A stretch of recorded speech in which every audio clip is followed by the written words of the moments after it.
reviendrai toujours. Et tu m'as dit un jour que le sommet est encore là. Oh,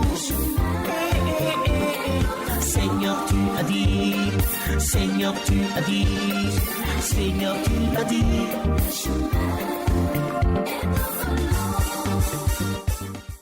Je vous salue dans le précieux et beau nom de notre Seigneur et Sauveur Jésus-Christ de Nazareth. Ma joie est grande d'être en votre compagnie parce que vous avez été nombreux à nous appeler, pour nous encourager, pour nous soutenir. Que Dieu vous bénisse. Que Dieu vous bénisse abondamment. Aujourd'hui, nous allons continuer dans cette lancée ou dans cet élan que nous avons abordé depuis 2 à 3 dimanches déjà.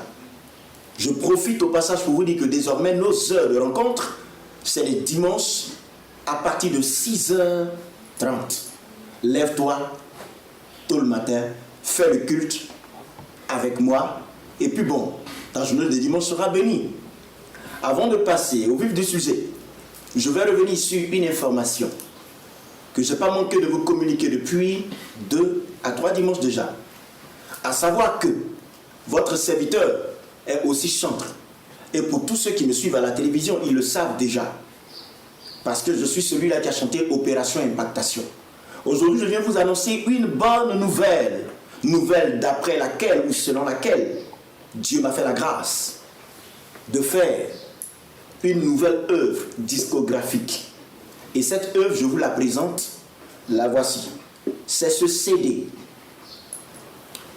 Ce CD a pour nom Consolation. C'est un album de 12 titres. Je dis bien 12 titres.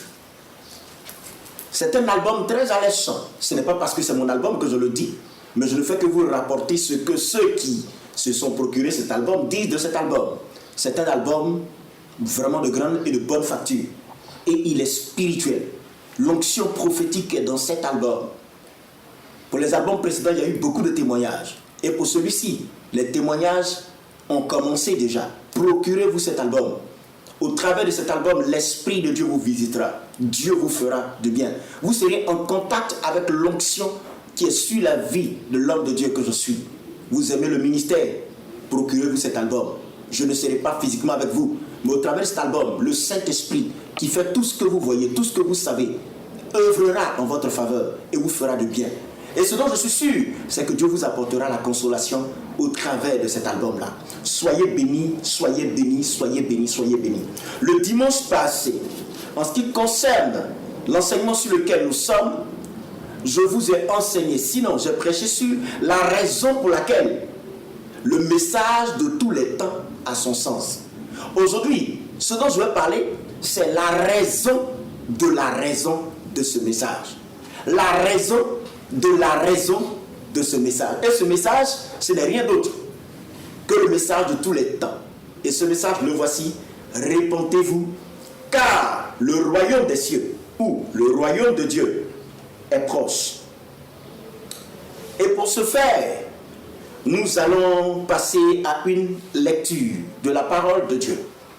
Lecture à partir de laquelle nous allons progresser et nous allons avancer dans ce que nous devons de voir aujourd'hui selon l'inspiration que l'Esprit a pu nous donner. Et je sais que comme les dimanches passés, quelqu'un sera béni. Femme, toi qui es assise en face de moi, je te vois, tu souffres d'un fibrome. Et tu es en train de te dire, si l'homme de Dieu pouvait prier, tu es habillé, tu as un boubou blanc. Pendant que je te parle, c'est vrai que ce n'est pas une émission de guérison. Peut-être nous le ferons plus tard. Mais puisque le Seigneur me parle de toi, je le déclare au nom de Jésus-Christ. Reçois la guérison. Ton fibrome est parti. Procédons donc à la lecture. Nous allons dans le livre de Luc. Luc, le chapitre 13, à partir du verset 1er. La raison du message de tous les temps. Il est écrit ceci. À ce moment-là, des gens viennent raconter ceci à Jésus. Pilate avait tué des Galiléens au moment où il offrait des sacrifices à Dieu. Jésus leur répond: qu'est-ce que vous en pensez? Est-ce que ces Galiléens sont morts de cette façon parce qu'ils ont commis plus de péchés que tous les autres Galiléens? Non. Mais je vous préviens, changez votre vie. En d'autres termes, répentez-vous. Sinon, vous allez tous mourir comme eux. Et ces 18 personnes que la tour de Siloé a écrasées en tombant, qu'est-ce que vous en pensez? Est-ce qu'elles étaient plus coupables que tous les autres habitants de Jérusalem? Non. Mais je vous préviens, changez votre vie, ça veut dire répentez-vous. Sinon, vous allez tous mourir comme ces gens-là. Alléluia. Cette lecture n'a pas été longue du tout. C'est une lecture qui était très courte. Nous étions dans le livre de Luc, le chapitre 13 à partir du verset 1er jusqu'au verset 5. De quoi est-ce qu'il est question dans cette lecture? Il est question de Jésus qui s'entretenait avec des personnes qui étaient venues lui raconter ce qui était arrivé à leurs semblables, parce que faisant partie de la même nation qu'eux et ayant la même nationalité qu'eux. Seulement, eux, ils étaient de la région de Galilée. Ils viennent et ils abordent Jésus, qui certainement était en train d'exercer son ministère, comme il avait pour habitude de le faire. Et ils disent à Jésus, Pilate a fait tuer les Galiléens au moment où ils offraient des sacrifices à Dieu. Et Jésus leur répond, qu'est-ce que vous en pensez? Ces Galiléens que Pilate a fait tuer alors qu'ils étaient à l'autel de Dieu, lui offrant des sacrifices pour l'adorer. Pensez-vous que ces Galiléens-là aient péché plus que les autres Galiléens? C'est pourquoi ils sont morts ainsi? Alors Jésus leur dit, je vous préviens, si vous ne vous repentez pas, si vous ne changez pas de vie comme eux, vous allez tous mourir. Et ensuite, Jésus leur rétorque. Et ces 18 personnes que la tour de Siloé a écrasées en s'effondrant, pensez-vous qu'ils sont plus coupables que les autres? Je vous préviens, si vous ne changez pas de vie, si vous ne vous repentez pas, vous allez tous mourir. Or donc, il y a danger à l'horizon. Or donc, il y a danger à l'horizon. L'on prend des risques. Et parfois, pour des risques, on nous conseille, on nous recommande de prendre des risques parce que ces risques nous seront profitables. Mais il y a un risque que je te déconseille de prendre. C'est le risque de te fermer les oreilles pour ne pas entendre et de te fermer les yeux pour ne pas voir. Car nul n'a jamais tourné le dos à Dieu et s'en est sorti indemne. Pour quiconque a tourné le dos à la parole de Dieu, s'en est sorti toujours avec des regrets. Sinon, ne s'en est pas sorti, mais a fini toujours dans les regrets. Ici, ils attirent l'attention de Jésus-Christ de Nazareth sur la façon dont Pilate a fait périr ceux qui étaient à l'autel adorer Dieu. Et pour eux, la façon dont ces Galiléens sont morts est remarquable. Effectivement et évidemment, dans ce monde et sur cette terre, lorsqu'une personne part de ce monde, je veux dire quand elle meurt, quand elle trépasse, et lorsqu'elle est morte dans des conditions bizarres, comme on a l'habitude de le dire, des conditions choquantes, des conditions frappantes, des conditions parfois dures, comme ça a été le cas de ces Galiléens, on se pose toujours des questions. On a toujours quelque chose à dire. Et on veut toujours dire quelque chose à partir de la façon dont la personne est partie. On se pose la question très souvent de savoir mais pourquoi il est mort comme ça. Et on veut toujours justifier la façon dont il est mort. Et parfois nous disons c'est parce qu'il était méchant. C'est parce qu'il a commis beaucoup d'impairs. C'est parce que. On veut toujours expliquer la mort des gens. Et ça, C'était le cas des 18 Galiléens. Quand ils ont fini de poser la question à Jésus, Jésus leur cite un autre exemple de certaines personnes dont une tour a écrasé. Et pas n'importe laquelle de tours. C'est la tour de Siloé. Siloé qui signifie envoyé. Et Jésus dit, mais que pensez-vous des 18 personnes que la tour de Siloé a écrasé? Est-ce parce qu'ils ont péché plus que les autres? Puisque c'est la façon dont les gens meurent qui vous intéresse. Vous voulez savoir pourquoi il est mort comme ça. Vous voulez comprendre pourquoi il est mort comme ça. Oui, oui. Et ça, c'est le fond de tous les hommes. Mais sur quoi Jésus veut justement attirer leur attention? Jésus veut nous dire, la façon dont un homme part, ce n'est pas ce qui importe. La façon dont un homme meurt, ce n'est pas ce qui importe. Mais leur façon de parler sous-entendait qu'il y a de belles morts et il y a de vilaines morts. La dernière fois, j'ai rencontré un monsieur avec qui j'échangeais. Et ce monsieur m'a dit une chose qui m'a tellement touché. Il m'a dit que dans un pays proche du nôtre, un homme d'État était au volant de son véhicule. Arrivé au feu rouge, il a stoppé comme tout le monde. Lorsque le feu est passé au vert, tout le monde devait partir. Il avait des conducteurs derrière lui. Mais malheureusement, tout le monde klaxonne, mais le monsieur ne répondait pas. Tout le monde a klaxonné à un moment donné, exacerbé par le fait que le monsieur ne partait pas. Le chauffeur qui était toujours, le conducteur qui était toujours derrière lui, est descendu de sa voiture et il est venu voir. Il arrive, il se rend compte que le monsieur est décédé aux abords de sa voiture, la tête inclinée sur le volant. Lorsque tout le monde a appris cette mort, chacun commence à dire « mais il est bien parti. Il est mort en paix. Quelle belle mort. » Il m'a raconté une autre histoire concernant un autre personnage. Il dit il est allé dans un pays. Je vais dire le nom du pays, pourquoi pas. C'était Dubaï. Et il dit il y avait un monsieur qui était en compagnie de son épouse et de son fils. Il était d'origine chinoise, asiatique je voulais dire. Et donc pendant qu'il marchait dans le hall d'un endroit, le monsieur a commencé à ressentir une douleur au niveau de sa hanche. Alors il s'est arrêté et il s'est exclamé en disant aïe. À peine a-t-il mis la main sur son dos que le monsieur a commencé à se pencher vers l'avant. Il s'est écoulé et il est mort. Parlons de la mort de ce dernier. Cet homme m'a regardé et il a dit quelle belle mort. Et il dit je prie Dieu afin que je meure d'une telle mort. Une mort simple, une mort rapide, une mort sans douleur. Et ainsi donc, les hommes catégorisent les morts. Il y a de belles morts et il y a de vilaines morts. Et on va jusqu'à choisir entre ces morts-là. Et on dit, je ne veux pas de cette mort si difficile, si cruelle. Je veux d'une mort simple, rapide et facile.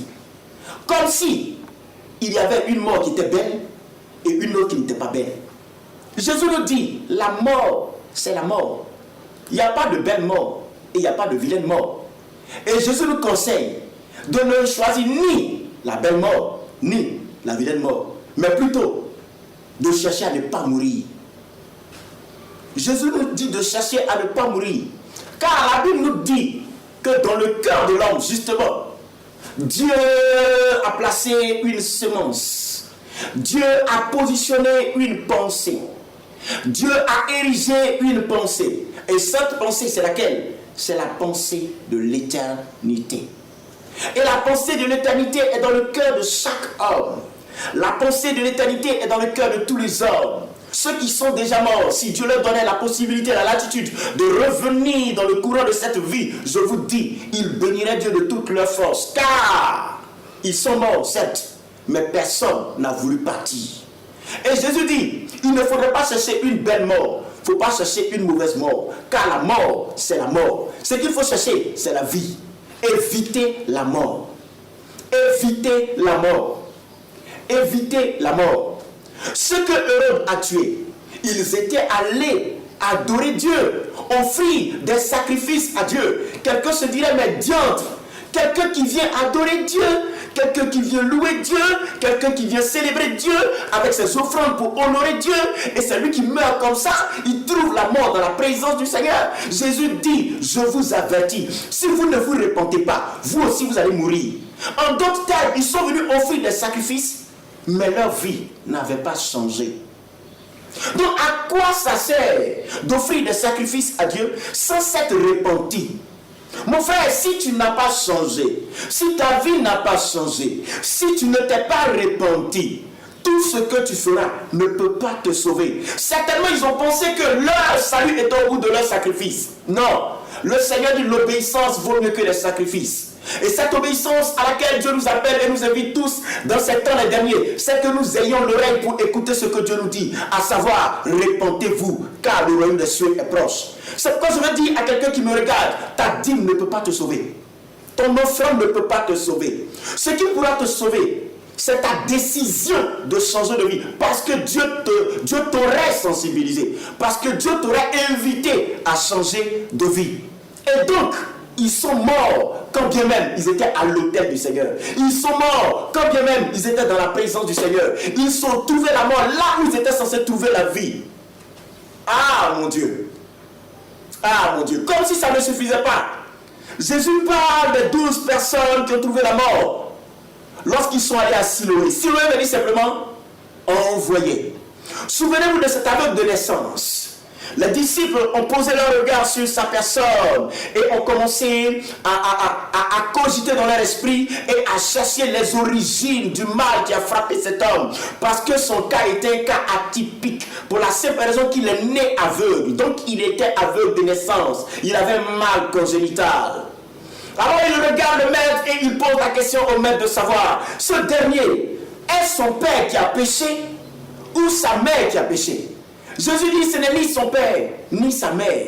Mais c'est afin que l'œuvre de Dieu soit manifeste et manifestée dans la vie d'une personne. Si quelqu'un me regarde à cet instant et que tu es dans ce cas, réjouis-toi parce que je sais qu'un miracle certainement t'attend.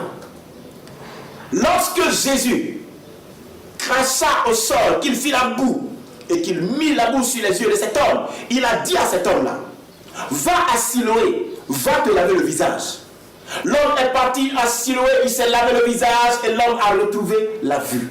Mais là où l'homme a retrouvé la vue, les autres ont trouvé la mort. Comment deux catégories de personnes qui cherchent Dieu. Une catégorie, du moins, il va, elle trouve la vie, elle trouve la guérison. Et ceux qui vont, et d'autres personnes vont au même endroit, et elles, au lieu de trouver la vie, elles trouvent la mort. Cet aveugle de naissance est parti à Siloé avec la grâce de Dieu. Mais les autres, avec quoi ils sont partis? Ils sont partis avec leur cœur chargé de raisonnement et de pensées d'après lesquelles Dieu est un Dieu qui se limite à des offrandes, qui se limite au sacrifice. Ce que Dieu regarde, c'est le cœur de l'homme. Ce n'est pas les offrandes que Dieu regarde. On ne peut pas corrompre Dieu. Non, on ne peut pas le corrompre. On ne peut pas le corrompre. Ce dont auquel Dieu prend plaisir, ce n'est pas des offrandes qui émanent d'un cœur souillé et de mains souillées. Ce sont des offrandes qui émanent d'un cœur qui s'est repenti. Si tu ne te répands pas, tu es en danger. Je le répète, si tu ne te répands pas, si tu ne changes pas de vie, tu es en danger. Ça ne sert à rien d'aller à l'église tous les dimanches, comme d'aucuns le disent, de chauffer les bancs de l'église, sans que Dieu ne voie dans ton cœur ce qu'il espère voir. Car s'il t'a attiré dans le lieu saint, qui est symbole de sa présence, c'est simplement parce qu'il veut te sauver. Et il veut te sauver de ton cœur et il veut te sauver de tes penchants. Et il y a un gros risque de ne pas faire attention à l'appel du Seigneur et à l'invitation du Seigneur. Ce risque-là, le riche a pris ce risque-là. Et on sait comment il a fini. On sait comment il a fini. Dieu dit, toutes les âmes sont à lui. Toutes les âmes appartiennent à Dieu. Aucune âme n'est en dehors de l'autorité de Dieu.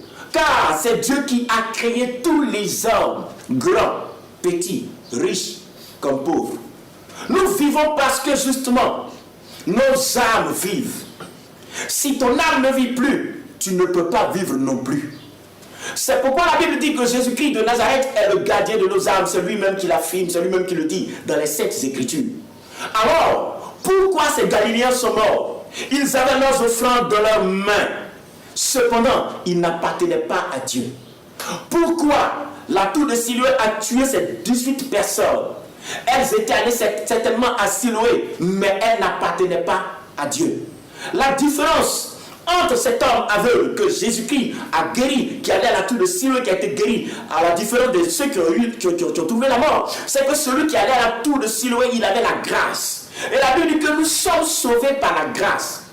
Nous sommes sauvés du moins par la foi, mais au moyen de la grâce. Non, nous sommes sauvés par la grâce, mais au moyen de la foi. Voilà. Nous sommes sauvés par la grâce, mais au moyen de la foi. Tu as besoin de la grâce de Dieu. Tu as besoin de la grâce de Dieu. La façon dont tu meurs, ce n'est pas ce qui est important. La façon dont tu quittes ce monde, ce n'est pas ce qui est important. La manière dont tu quittes ce monde, ce n'est pas ce qui est important. Le type de mort que tu connais, ce n'est pas ce qui est important. Ce qui est important, c'est de ne pas mourir. Parce que Dieu n'a pas créé l'homme pour que l'homme meure. C'est pourquoi Dieu a mis dans le cœur de l'homme la pensée de l'éternité. S'il te plaît, toutes les âmes appartiennent à Dieu. Si toutes les âmes appartiennent à Dieu, ça dit c'est Dieu seul qui peut sauver une âme. Et Jésus maintenant dit, et ce qu'il dit est grave. Ce qu'il dit donne à réfléchir.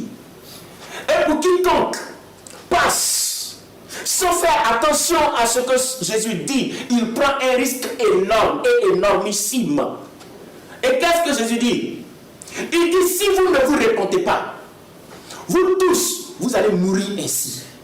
Et donc, lorsqu'on assiste à l'enterrement de quelqu'un qui est en train d'être mis en terre après des années de vie, et quand nous sommes vivants, on pense que nous sommes à la bonne enseigne et que nous sommes épargnés. Non, nul n'est épargné, tout le monde passera par là.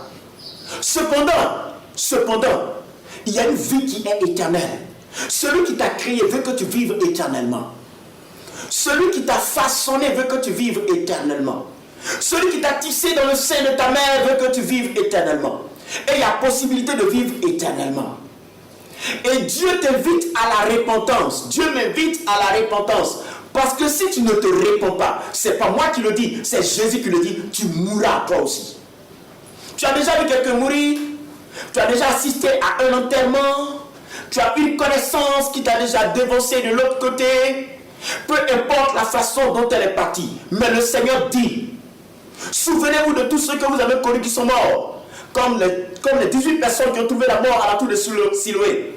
Souvenez-vous de tous ceux qui sont morts. Comme ceux-là que Hérode a tué alors qu'il partait offrir un sacrifice à Dieu. Le Seigneur dit, souvenez-vous d'eux. Et de façon parallèle, souvenez-vous de tous ceux que vous avez connus qui sont partis avant vous. Et le Seigneur dit, il avertit. Et les hommes ont pour habitude de dire qu'un homme averti en vaut deux. Le Seigneur dit, si vous ne vous répentez pas, mon Dieu, si vous ne changez pas votre vie, vous allez mourir aussi. C'est-à-dire que ce n'est que sursis. Ce n'est que sursis. Le fait que tu ne sois pas parti maintenant, que tu sois encore là, cela ne te sauve pas.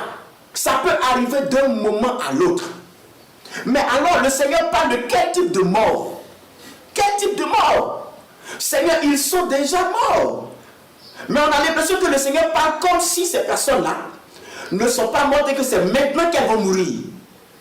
Comme pour dire qu'il y a deux morts. La première mort, c'est la cessation de la vie corporelle. Mais après cette mort, il y a une autre mort que la Bible qualifie de seconde mort.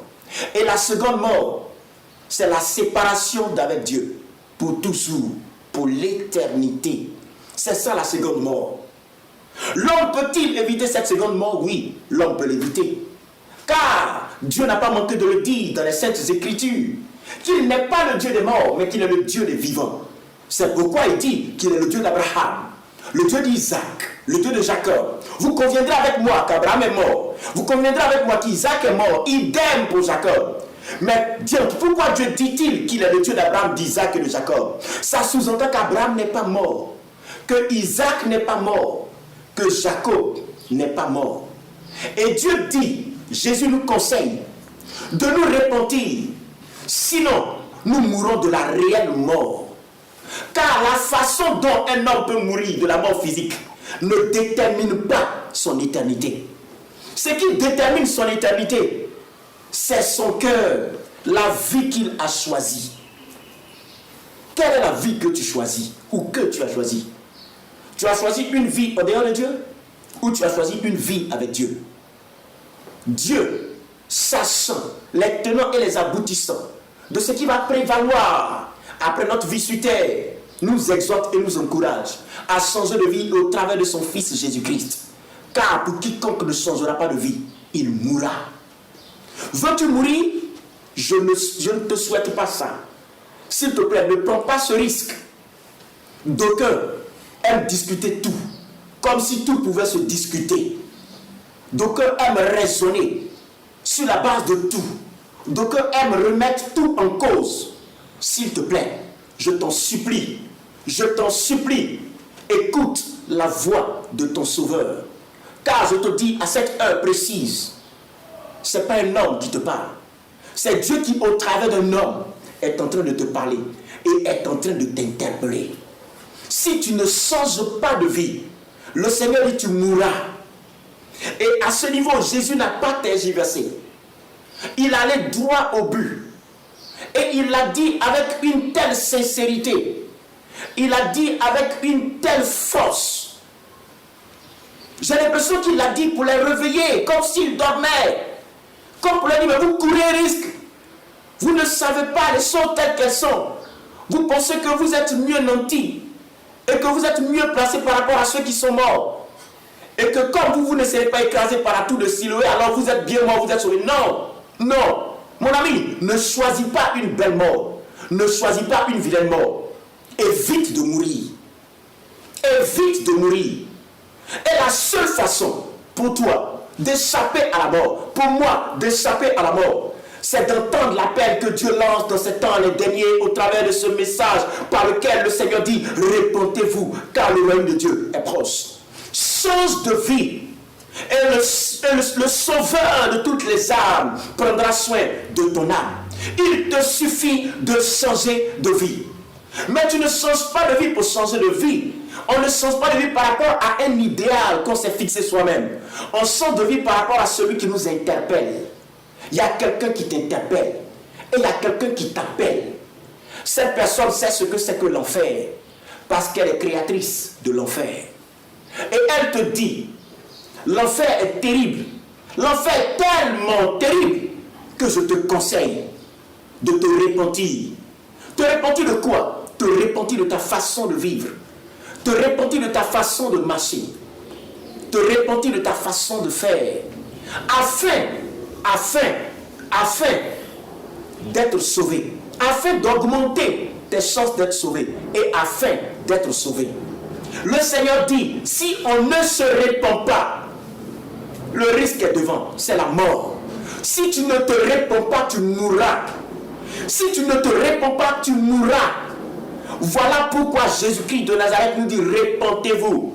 Voici la raison du message de tous les temps. C'est parce qu'il y a la mort devant. C'est parce qu'il y a la condamnation devant. C'est parce qu'il y a la séparation d'avec Dieu devant. C'est parce qu'il y a la souffrance éternelle qui consiste à vivre dans un feu que n'a pas allumé la main d'un homme. Un feu qui ne s'éteint pas.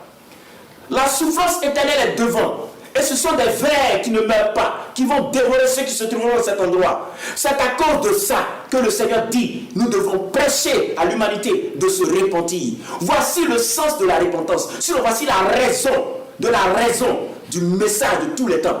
Si tu ne te réponds pas, dit Jésus, tu mourras. Si je ne me réponds pas, je mourrai. Dieu ne veut pas que tu meurs. S'il te plaît, on n'a pas deux vies, on n'a pas trois vies. Il est réservé à l'homme de mourir une seule fois. Après quoi, vient le jugement dernier. Ne prends pas le risque de ne pas écouter Dieu pendant qu'il est encore temps. Réponds-toi, s'il te plaît. Réponds-toi, évite la mort. Réponds-toi et tu vivras. Réponds-toi et tu seras sauvé. Réponds-toi et Dieu fera quelque chose pour toi. Réponds-toi s'il te plaît. On ne sait pas quand. On ne connaît ni le jour ni l'heure. Mais dès que tu franchis le Rubicon, c'est fini. Dès que tu meurs, il n'y a plus possibilité d'être sauvé. Et je vais finir par un témoignage. Un de mes fils me racontait le témoignage lorsque son cousin était décédé. Et lorsque son cousin est décédé, et qu'on a tout fait, et qu'on devait faire maintenant l'enterrement à la veillée, l'homme est revenu à la vie 3 jours après. Il revient à la vie et il commence à raconter qu'il a vu certaines personnes en enfer. Et il a vu le père de son cousin aussi qui est décédé et il lui a dit, j'ai vu ton fils en enfer. Et le père lui dit, mais tu as vu ton frère en enfer, mais il faut le sortir du feu. À lui de dire, oh, je ne pourrais pas le sortir du feu. Le père s'est fâché et il est parti. Oui, Oui, après la mort, c'est fini. Après la mort, c'est le jugement, c'est fini. S'il te plaît, réponds-toi maintenant et Dieu te sauvera. Voici la raison du message de tout le temps. C'est parce que quiconque ne se repentira pas mourra et mourra certainement, a dit Jésus-Christ de Nazareth. Soyez bénis. C'est votre serviteur, le prophète Paul Israël du ministère, le feu de l'évangile. J'espère que quelqu'un s'est laissé persuader. J'espère que quelqu'un n'a pas endurci son cœur. J'espère que quelqu'un a compris. Jeune homme, tu peux être sauvé. Femme, tu peux être sauvé. Homme, tu peux être sauvé. Prends la bonne décision. Appelez nos numéros qui sont bas de l'écran. Nous nous ferons fort de vous répondre et de prier pour vous. N'oubliez pas, Béni TV, c'est payant. Envoyez vos dons. Et cela va nous aider à continuer cette émission. Shalom à vous. Et je prie que le salut rentre chez vous aujourd'hui, comme le salut est rentré chez Zaché. Soyez bénis. Shalom à vous. Et à dimanche prochain. Sur toi je peux compter. Oh Jésus, oh Jésus. Seigneur tu as dit, Seigneur tu as dit, Seigneur tu as dit. Je me souviendrai toujours que tu m'as dit un jour que le sommet est encore long. Oh, Seigneur tu as dit, Seigneur tu as dit, Seigneur tu as dit.